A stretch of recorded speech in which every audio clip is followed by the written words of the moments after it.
Halo is a very unique franchise because it's one of the few series that spans across multiple different types of media. Every popular story eventually does this, sure, but it's treated a bit differently when it comes to Halo. If something is officially released, aside from Odd One Out or the TV show, it's considered canon to the overall story and isn't overwritten by future media. Halo doesn't have a canon tier system. Everything is valued equally, and I think that's so very cool. Games, books, comics, whatever. It's all part of the same grand storyline. Amazingly, this also extends to a lot of trailers and promotional material, which is fantastic because some of these hype-building cinematics are incredible. A little while back, I made a few shorts detailing a handful of trailers that actually have a place within the greater Halo narrative. Shorts are, well, short though, and many awesome elements didn't make the cut thanks to the fact that their maximum duration is only 60 seconds. So in this video, I wanted to talk about all of the trailers released so far that are either completely canon or at the very least have elements that are. I'm also not going to talk about the longer promotional stories like I Love Bees, Hunt the Truth, Memory Agent, or things like that, simply because they contain so many hours of content that they deserve their own videos. Okay, with that out of the way, let's get started, beginning with Halo 2. A Day at the Beach is the only entry in this video that isn't actually a trailer. Instead, it was found on the Halo 2 multiplayer map pack for the original version of the game. When Halo the Master Chief Collection released 10 years ago around Halo 2's 10th birthday, holy shit, that makes me feel old, the entirety of the campaign was given a brand new coat of paint in the form of a remaster, simply referred to as Halo 2 Anniversary. One of the highlights of this particular remaster is the cutscenes that were recreated by a company called Blur. These are utterly glorious, and easily, even 10 years later, the best looking scenes in the entire franchise. As a bonus, the additional cutscene present on the Halo 2 multiplayer disc, A Day at the Beach, was also remastered and added to MCC via the Extras tab. This short is centered around a group of ODSTs during the initial invasion of Regret's forces on Earth during Halo 2. In the opening cutscene of the mission outskirts, 3 Pelicans are shown flying into the city before they get shot down by a Scarab. In the game, the primary perspective is from the Pelican containing the Chief, but this bonus cutscene shows us the perspective of one of the other aircraft. Immediately after they're shot by the Scarab, they crash land on a nearby beach. This Pelican can actually be found in-game as well, shortly after passing through Hotel Zanzibar. Their landing is rough, and as a result, one of their number, as well as the pilot, are killed on impact. Without hesitation, their sergeant suggests they relocate to the nearby buildings in order to find some cover and not be out in the open. As they move out towards their objective, a contingent of Covenant forces makes a push on their position. Grunts, a sniper jackal, and a deadly elite warrior all prepare to ambush them. Naturally, the Kigyar made its way to the top of one of the buildings, and once the ODSTs were in its line of sight, it fired down at them. For the first time in the history of the entire Halo universe, the jackal actually missed, effectively warning the human soldiers of the attempted ambush. One of the ODSTs quickly offered a rebuttal to the bird-like being in the form of a sniper round to the face. His bullet didn't miss, causing the jackal's now limp body to fall from its perch and onto the ground in front of a few grunts. The jackal's quick and violent death scared the shit out of the Ungoy, and in response, they fled, but not before getting lizard-handled by their commanding officer. The elite quickly activated a camo module and began leveraging his partial invisibility to sneak up on and kill the ODSTs. This sequence is really an excellent display of just how powerful elites are when compared to humans, which is something not depicted very often on account of always being in control of giant super soldiers. Using some high ground, the elite managed to stick a grenade to the helmet of one of the ODSTs from above, but before it detonated, the Helljumper ripped it off and threw it back at his attacker. The explosion stunned their adversary, but not enough to prevent him from grabbing one of their comrades and preparing to slice him open with an energy sword. The ODSTs weren't having it though, and using the good old-fashioned noob combo, an overcharged plasma pistol bolt plus a BR burst to the face, they killed their enemy. As the elite falls and the short concludes, their sergeant receives a communication from Cortana, who informs them the Chief is on his way. The Halo 3 E3 2006 trailer is beautiful, and though it's a bit different from the final version of events that's depicted in the game, I do want to talk about it, albeit briefly. On the surface, it appears that there's no real way for this to be canon, as it directly contradicts Halo 3, but interestingly, footage from this trailer makes an appearance in another trailer that I'll talk about a bit later. The future clip I'm referring to appears to be entirely canon, so I'm not really sure how this and the cutscene in the actual game mesh together. Table that for now. Halo Landfall is a short film created by Neil Blomkamp. Yes, District 9, Chappie, Elysium, that Neil Blomkamp. It's light on story beats and more or less serves as an impressive display of mostly live-action practical effects. It opens with some shots of ships on the skyline, then quickly cuts to the interior of several factories. Inside are assembly lines that are creating snipers, helmets, and warthogs. Several Marines are shown shaving their heads, as well as being scanned for identification purposes. Battle rifles, Marine suit-ups, and a Pelican finish out the montage before cutting to the next portion of the short. The following sequence is really badass and depicts a group of ODSTs as they struggle to fight against several physically superior adversaries. Brutes. They eventually make their way into a warthog, which leads to the passenger getting shot by a spike rifle. Seeing the projectile lodged into his flesh like this really helps illustrate just how devastating spike rifles actually are, unlike the terrible weapons we see in-game. As the ODSTs drive through the war-torn area, a group of Marines fight for their lives against more Covenant forces. One dude in particular has such enormous balls that he rips a primed spike grenade out of the wall nearby and throws it at a Banshee as it strafes overhead. What a badass. The ODSTs depicted earlier arrive to give the Marines some much-needed backup, and just in time too, as the soldier that got shot with the spike rifle is not doing so hot. As he gets medical attention from his new comrades, the ODST that had been driving the Warthog earlier starts using a sniper rifle to take out several Juralhanai warriors. Double kill. A chieftain catches wind of his position though, and after a brief struggle, completely overpowers him and proceeds to use his gravity hammer to beat him to a bloody pulp.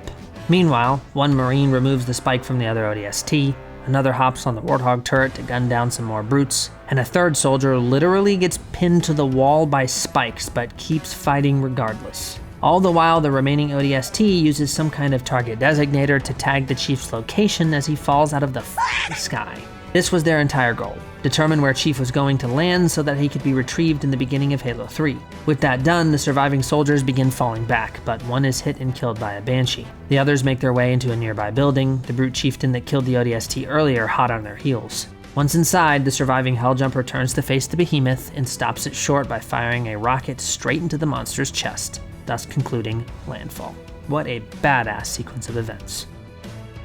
Starry Night is one of the coolest Halo trailers of all time, so if you're an older fan, I'm sure you've seen it. What you might not know though is that it's actually canon.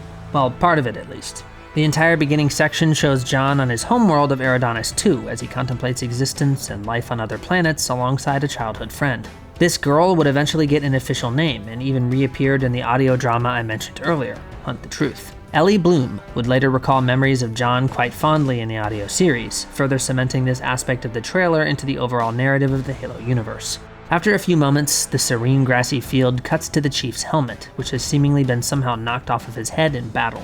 This jarring transition also implies that this flashback was likely being recalled by Chief in an unconscious or dazed state. We follow John pretty closely throughout Halo 3 though, and there's never a battle or an area like what's depicted here, so it's a little difficult to justify this portion of the trailer as canon, or if it is, determine when it takes place. I suppose an argument could be made that it occurs at some point during the Halo 3 campaign, but we just don't see it in game? I'm really not sure. This has happened with other Halo media, so it's not out of the question. For example, certain moments in Fireteam Raven or the Flood novel that aren't depicted in CE are still absolutely canon. In the Flood, Chief finds a dead Marine during the library, an event that does happen despite the fact that no human bodies can be found anywhere on the mission. The exact steps taken in the battles throughout each campaign are generally intentionally kept very vague to somewhat preserve the choices of the player. The actions you take, or the difficulty you select, change the way fights play out. To give you an example, team killing a Marine for a sniper isn't exactly canon because the Chief doesn't go around killing his allies. Gameplay isn't always a direct representation of what actually occurred, which gives future writers the opportunity to inject new details into old stories in ways that don't feel like disruptive retcons. The lack of concrete details during fights gives writers wiggle room to make additions in non-destructive ways. This argument could be used for a lot of upcoming trailers too. Just keep that in mind later so that I don't waste everyone's time repeating myself over and over. The Halo 3 Believe ad campaign is incredible, and interestingly, it's one of the latest events depicted in the Halo timeline. It takes place in 2610, placing it at least 21 years after the epilogue of Halo Reach and 50 years after the events of Halo Infinite. Each of these trailers is framed as an in-universe documentary, chronicling some of the events that took place on Earth during the waning hours of the Human Covenant War. It opens in the Museum of Humanity as a narrator explains what exactly that means. Eventually, an image of the Chief, specifically from the Starry Night trailer, is shown as the voiceover continues. This seems to suggest that the combat sections from that trailer actually are canon in some way. It's revealed that the purpose of this particular documentary is to highlight the creation of the John 117 Monument, a diorama of a battle that was built to commemorate the Chief's courage. The narrator claims that the battle depicted was created as accurately as possible, so much so that even the soldiers within the replica are depictions of real people. In order to create scale models of actual Marines, digital scans were collected from UNSC records and used as a reference.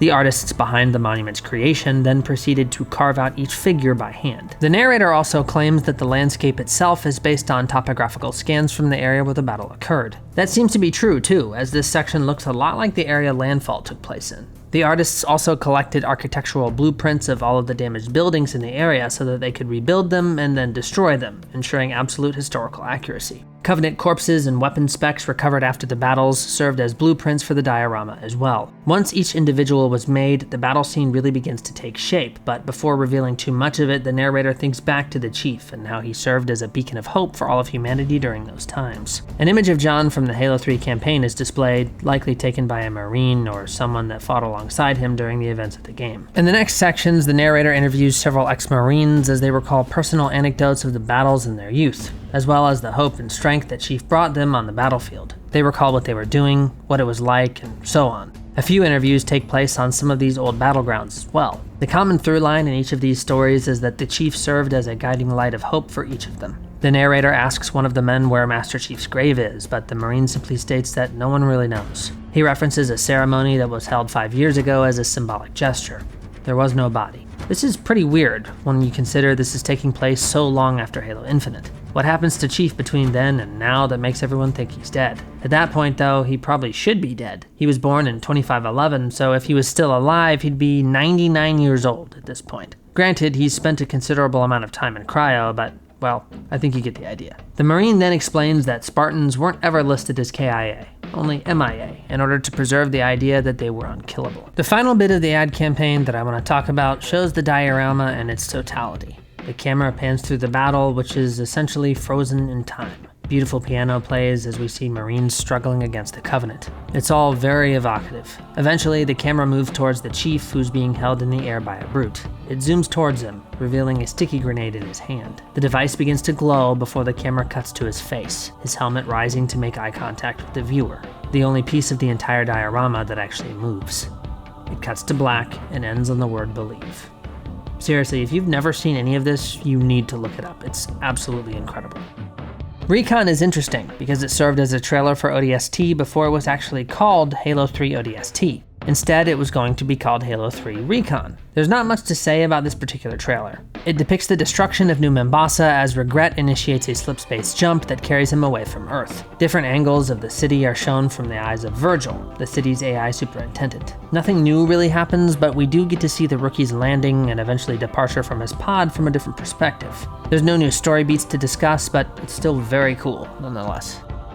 The Life, or We Are ODST, is easily one of the greatest trailers I have ever seen. It opens at a funeral for a fallen ODST soldier. One of the people there, presumably the fallen warrior's son or brother, stands there somberly as the ritual continues before him. The camera zooms in on his face and the world around him shifts. He's joined the military, obviously inspired by his loved one's sacrifice, and is having his head shaved as a result. He undergoes brutal boot camp, then a time jump happens, and we watch him fall from the sky in a drop pod. When it lands, all hell breaks loose as he and his brothers in arms push through an active firefight. One of the ODSTs comes face to face with a brute, and without hesitation, the beast smacks the shit out of him. The force of the blow sends him careening backwards into a muddy puddle, launching his helmet off of his head and slicing deep gashes into his face. The camera zooms in and we see that it's the same kid from the beginning of the trailer. In a quick motion, he begins firing his pistol at the brute looming over him, but just before the creature crushes him beneath its feet, a Banshee is destroyed overhead and the debris splatters the beast. A massive time skip happens again, and this time we see the young ODST is now much older. He's been grizzled and worn by conflict. A distant explosion ends a brief moment of reprieve with several other ODSTs, and he leads the charge toward the next battle. The music, the cinematography, everything about this trailer is just incredible. The Halo Wars announcement trailer is also very cool. I remember watching it on repeat as a kid and being utterly amazed by how well the Covenant is portrayed in it. Narratively, it serves as a prequel cutscene to the game. Not a lot happens in terms of overall story impact, but it does set the scene for the Harvest conflict in the beginning of Halo Wars. The scale is quite large to illustrate the quantity of forces that would be deployed while playing the game in typical RTS fashion. In the trailer, we watch as elites slaughter a few Marines, triggering a massive conflict that culminates in the arrival of several Spartans. Specifically Omega Team, a group of Spartans that contains canon versions of Riz, Kai, and Vanek, the same Spartans seen in the Halo TV series. The first reveal for Halo Reach was at an E3 conference back in 2009. It's simplistic from a visual perspective, showing sweeping shots of Reach from space as it's destroyed by the Covenant. I wouldn't say it really adds much in terms of story, but it does provide an interesting perspective that we don't really get to see much of in the final game. A few members of Noble Team have some spoken dialogue too, but this was before the final group of voice actors were cast, so they sound a bit different. Much like ODST's The Life, Deliver Hope is easily one of the coolest trailers I have ever seen. This particular short does an amazing job of really selling the hopeless atmosphere of Reach's story, and honestly, I think it's more effectively grim than most of the sequences in the actual game. Interestingly, this trailer doesn't actually take place on Reach at all. Instead, it depicts an engagement that Noble Team participated in just prior, on a planet called Fumarole. In this trailer, Kat makes a mad dash through enemy lines in an attempt to deliver a nuclear warhead to a Covenant ship parked just above the surface of the human world. Using her lightning-fast Spartan reflexes, she dodges tons of incoming fire, but despite her speed and strength, she fails. A Banshee flying overhead hits her hard, launching her onto the ground and incapacitating her. Though her arm appears to be uninjured, this fuel rod shot was actually what resulted in its eventual replacement by a robotic prosthetic. As she lays on the ground, the timer of the warhead ticking away, another Spartan suddenly appears above her, Tom A293, aka Noble 6. Knowing that his friend and compatriot was no longer able to complete the objective, he takes hold of the nuke himself and, using a jetpack, flies straight into the Covenant ship. Tom then takes one last moment, looking down upon his enemies before throwing the device into their midst. With such a short amount of time left before detonation, he knew there'd be no way to escape with his life, but as it detonated, he was able to complete their objective.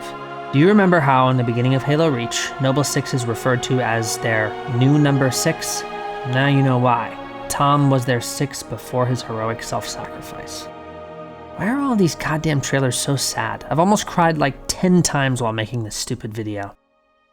Continuing the theme of deeply depressing, Day Before is a collection of 3 individual shorts, all of which take place on the surface of Reach the day before the Covenant's invasion. Each illustrates the normal lives of those who lived on the planet and really helps solidify just how devastating the planet's destruction really was. A father takes his daughter for a walk. A young couple debates their future. A mother leaves her husband and son behind on business, and a few Marines prepare for what's about to come. It's all very somber, and though not quite as sad as Deliver Hope, in my opinion, it definitely still pulls on the heartstrings. Finale is the last Reach trailer, and is also the most simplistic. Somewhat akin to the John 117 monument in the Museum of Humanity, this trailer shows the creation of a statue commemorating Noble Team's courage. You can actually buy it in the real world, too. It came included in the Legendary Edition of Halo Reach. The Living Monument is technically a trailer for Halo Combat Evolved Anniversary, but it's far more interesting than that. It starts as an older veteran walks up to a podium and begins to deliver a speech. As he talks, images of different moments throughout Halo display behind him. The first of which is actually a shot from the Halo E3 2006 trailer. This is interesting, as it suggests that the reveal might actually be canon in some way, but how is the question. The events of that particular trailer are a bit different from the things that actually happen in the game. For one, Arbiter is present when the slipspace portal to the Ark opens, but he's completely absent in the E3 trailer. As he continues his speech, the subject being the enduring survival of humanity in the face of impossible odds, more of the Halo 3 E3 2006 trailer plays in the background. There's also footage from Halo Wars, what appears to be some kind of sequence from Halo 2 Anniversary, maybe? I'm not sure, because this came out way before MCC was announced. There's also a shot of what appears to be the cover art of Halo 2, but the colors are a bit different. Alongside all of the archived footage are names of people, ships, and planets that all fell during the Covenant's Holy War.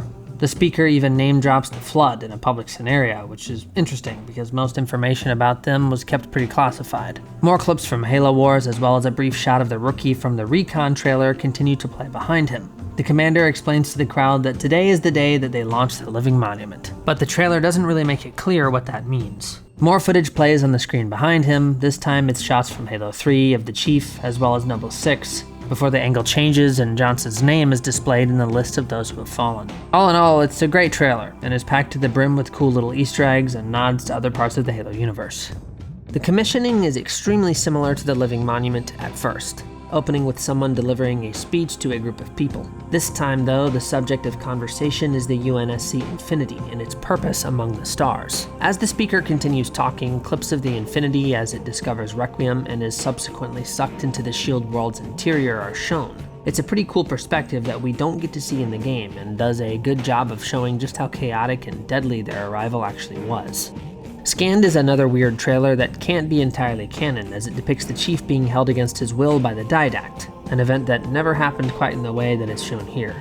The interesting part, and the aspects that are actually canon, at least in some capacity, are the flashbacks within the Chief's mind. Each memory seems to be brought on by the Didact's scanning of the Chief, hence the title of the trailer. The first memory we see is of the Chief's childhood, as he sits on a picturesque beach. His mother calls to him, and as he looks towards her, images of Cortana interrupt the memory. The next flashback is of the moment he was abducted for the Spartan program.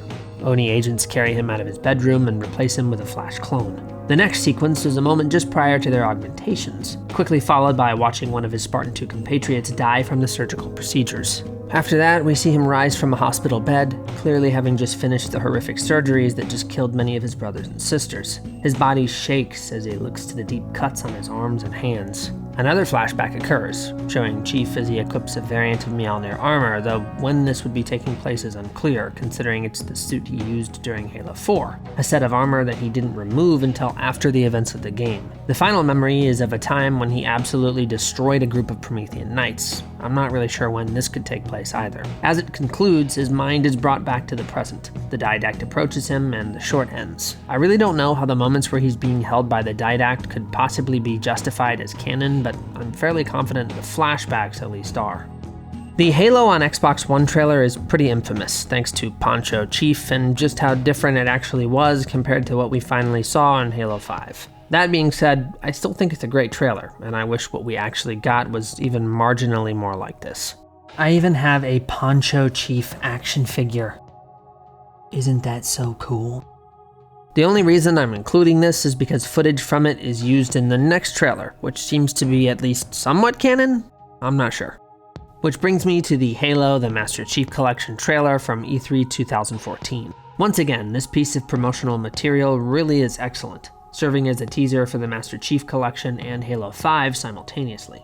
In it, we see the iconic moment where the Chief gives the Covenant back their bomb during Halo 2. As the events unfold, Arbiter monologues about his Spartan compatriot, but there is a notable discrepancy in this footage. In this trailer, Chief doesn't bring the explosive into the interior of the enemy ship. Instead, he pushes it away and lets it impact on the outside. This is a completely different interpretation compared to what actually happened, much like the weirdness surrounding the Halo 3 E3 2006 trailer I mentioned earlier. As the device detonates, the video starts to glitch, and we get to see what's really happening. Locke and Arbiter are watching footage from the Chief's past. Windows displaying a moment from Halo 3, Halo 4, Halo CE, and Poncho Chief from the Halo on Xbox One trailer float above the ground in the room. A window opens nearby and Locke approaches it, a view of Sang Helios now stretching out before him. Canon or not, I like to imagine that this conversation between Locke and Arbiter happened at some point during Halo 5 or something, because frankly, Arby's speech about Chief is just too badass. Halo 5 Guardians is pretty infamous for having an incredibly cool marketing campaign that completely diverged from what we actually got in the final game. In order to preserve these trailers as slightly more essential pieces of Halo fiction, I like to think of them as ONI propaganda that was manufactured and designed to confuse the public regarding Chief's character. The first bit of propaganda shows the Chief as he walks through a war-torn area. He approaches a statue of himself while contemplating aloud if everything he sacrificed up until this point was worth it. At the base of the statue lies a battered and broken Locke. The Chief stands over him, uses the force to grab a magnum and points it at the wounded Spartan. Like I said before, this obviously didn't happen in any shape or form, but I like to imagine this somehow exists in the Halo universe as some kind of bullshit hit piece made to make John look bad. The Locke trailer is a mirrored version of the Master Chief one I just showed you. Instead of a half-dead Locke at the base of the statue, it's the Chief this time. Locke delivers his own version of the monologue before raising his weapon and aiming it at Chief. It ends the same as its predecessor.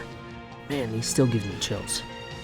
The final Halo 5 trailer I want to talk about is the TV launch commercial. Much like the other two pieces of promotional material that I already discussed, I like to think of this as more ONI propaganda. This trailer depicts the Chief as he runs through a city that's actively being devastated by a Guardian awakening beneath it. A voiceover of a man plays over the footage as he discusses the Chief's apparent dissertation. The Chief and the rest of Blue Team travel through the carnage, seemingly ignoring the citizens' cries for help. Occasional shots of Fireteam Osiris show the Spartan Fireteam as they prepare to hunt the Chief down. It ends as the man delivering the voiceover explains that, at least according to him, the official story for the public is that the Master Chief is dead, and that Locke's objective is the unofficial story. He's to track the Spartan 2s down and bring them in. Most of what the unknown man says is complete and utter bullshit though, which is why I like to think of this as ONI propaganda.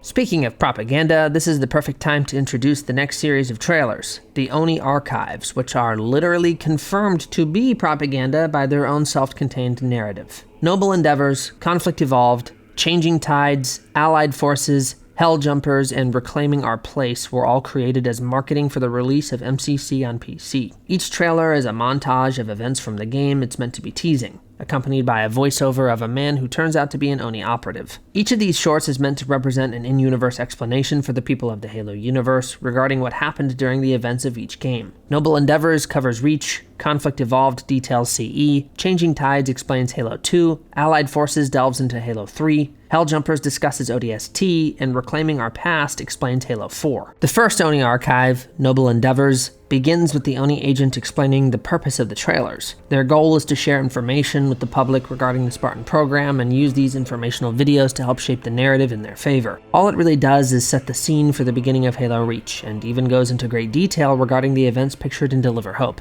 Conflict Evolved is next, and it mixes clips from Halo CE, the Fall of Reach animated series, Halo Reach, and Halo 4's Scanned trailer. It ends with another brief monologue from the ONI operative that's lent his voice to these videos thus far. In it, he discusses the public's interest in these informational videos and admits that he too feels inspired by the Spartans.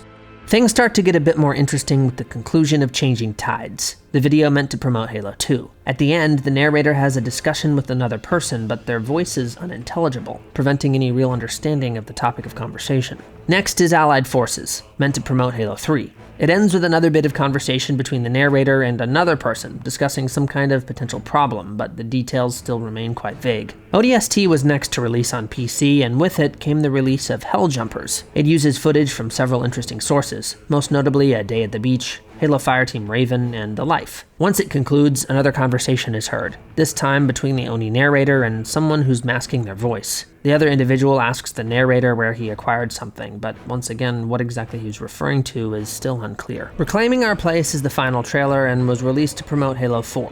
It has the largest conversation at the end. They talk about an AI, specifically Gabriella, the AI responsible for Outpost Discovery. This was actually a real Halo-themed event that you could physically attend in a few specific places that also existed in-universe. I managed to get tickets and go in Orlando, and it was terrible. It was really, really terrible. Most of the experiences didn't work, and I basically got ripped off at just about every turn. Just thinking about it is bumming me out, but that's a different video for a different time. As it turns out, Gabriella seems to have been evacuated to Rossback's world, a planet used by a smart AI named Black Box that was used as a sort of panic room in the event of a particularly nasty event. Cortana's created Uprising, for example. A little while later, all hell breaks loose as the narrator prepares to leave HQ, likely Sydney, Australia. Something is happening outside the facility, but what exactly is unclear. The narrator attempts to escape, but Cortana arrives with a Guardian and neutralizes all of the technology in the area. The audio cuts, then suddenly a new transmission begins a year later. The guy that was masking his voice from the Helljumpers trailer name drops a few UNSC operations, specifically Wolf, Breaker Trip, and Kickstand. Operation Wolf is the mission in which Blue Team returns to Reach. Their objective was to retrieve some more Halsey brain scans so that she could create the weapon. As for Kickstand and Breaker Trip, well, we still don't really know anything about those. All in all, this series of trailers are pretty cool. I love that they give this different perspective. Getting a glimpse behind the curtain like this is interesting and not something we get to see very often in Halo. I just wish the mysteries that they set up were a little bit more definitive with their answers. I'm still not really sure what's happening. The Halo Infinite E3 2018 trailer is basically just a tech demo for an engine that was abandoned shortly after. The only reason I'm even bringing it up is because the animals depicted in this are actually canon. Both the deer-like creatures and the Rhinox have made official appearances in other forms of media. I talk about them and a lot more in my Halo Bestiary video, so if you're interested in the animals and creatures that live within Halo, I would recommend giving that video a watch. It's genuinely the best video I have ever made. Become Step Inside is a very cool trailer that was part of Halo Infinite's marketing cycle. It showcases the manufacturing process of Mjolnir armor in a zero-G facility. As each component is assembled, a voiceover from Cortana, the weapon, or perhaps Halsey, explains that while the armor is impressive, it would be nothing without the person inside it. The Banished Rise is mostly the same as Become Step Inside, mixed in with clips of Escharum as he attempts to demoralize humanity. This trailer acts as a foil to its predecessor, as Escharum explains the hope the armor represents is actually a tomb in which it dies. Very poetic for a big hairy monster. The UNSC Archives are a series of 3 live-action shorts designed to advertise Halo Infinite. They're really good, and instead of relying on immense spectacle like most of the other Halo promotional material, they delve deep into specific character-led stories. The common through line between them is that each story ends with the collection of an essential component used to craft Mjolnir armor. Each of these hinges on the main character's acting ability, and in the case of Unspoken, it's truly a fantastic performance. The entire trailer is a speech from a soldier about a compatriot of his that died saving his life on Harvest. His throat is severely damaged and he's unable to speak, instead communicating through sign language. He explains to the parents of his fallen comrade that their child was a great and unbelievably brave person, responsible for saving many lives. More importantly, however, it was because of his sacrifice that humanity was able to collect and reverse engineer Covenant energy shielding technology to apply to the Mjolnir platform. As he signs, an artificial voice is recreated for him, effectively translating his gestures and motions. The beauty of this trailer really does lie in the performance of this individual. The acting is just phenomenal and extremely convincing. The next UNSC archive is called Project Magnus. This story is a montage of a woman engineer as she constructs the grapple shot through trial and error. It's quite a bit more hopeful than Unspoken, but also not quite as impactful either. Oh, except for this part. Joking aside, it does have some touching moments when the woman is communicating with her daughter through video calls. It's implied that the mother's work is keeping her away from her family, but she seems to feel that it's her duty to finish the project. Lightbringers is the final UNSC archive, and much like Unspoken, it's incredibly somber and highlighted by the fantastic acting of the short's protagonist. This particular story showcases a group of miners that volunteered to extract a valuable mineral needed to craft Mjolnir armor from an unstable excavation site. The caves collapsed around them, but right before they were able to extract the ore and send it to the surface. Trapped within a crumbling cave system, one of the miners steps forward and begins to sing in an almost defiant way. His voice is excellent, and much like Unspoken, the acting is stellar. The others stand, and suddenly the entire group is singing along with him. There's a cool little Easter egg here, too. On the shirts of the miners is a patch for the BXR Mining Company, which first appeared in Halo Reach as a reference to the infamous button combo in Halo 2's multiplayer. The entire group sings along with him while one person begins scratching something into the wall with a stone. Their voices create a haunting yet beautiful chorus as the cave collapses around them, leaving only the message one within their number had been scrawling on the rock, from the soil to the stars. Seriously, go watch all of these after this, Lightbringers especially. It's more than just a trailer for Halo, it's a fantastic short film about self-sacrifice. I'm not crying, you are. Seriously though, what is it about these damn trailers and their amazing music? The amount of awesome songs in these that have never been officially released anywhere is just criminal.